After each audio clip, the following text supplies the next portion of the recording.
here to show you a fun DIY math game for January. But first of all, I want to apologize for us being MIA for the past couple weeks. Y'all know how crazy it is right before Christmas break. Oh my goodness, I'm feeling it down here. These kids, like, I've earned my break, y'all. I love them, but whew, teacher tired over here. And it's hunting season, so my editor been a little busy. Thankfully, he's back now, and we're gonna be rolling out some new videos soon that I can't wait to share with you guys. Okay, y'all, first of all, I'm sure y'all can see these cups.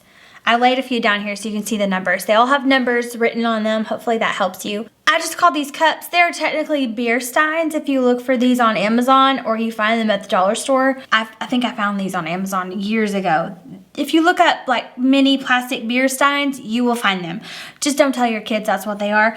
We call them hot cocoa mugs. And for my friends that are still struggling counting to 12, because it came in a pack of 12, or you could also do addition problems, subtraction problems. There's so many different things you can do with these, but these are awesome. I just use a paint pen or a Sharpie, whatever lasts longer.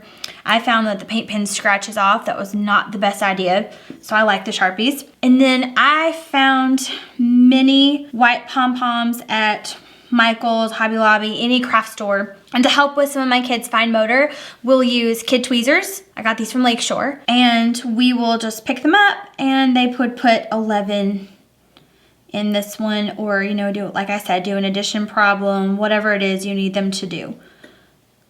But the kids love this. And it is a great way to help them with fine motor and their counting skills. So I hope you'll find a way to use this in your classroom too. Thank you guys so much for watching. As always, please like, subscribe, and comment below. We'll see you guys soon.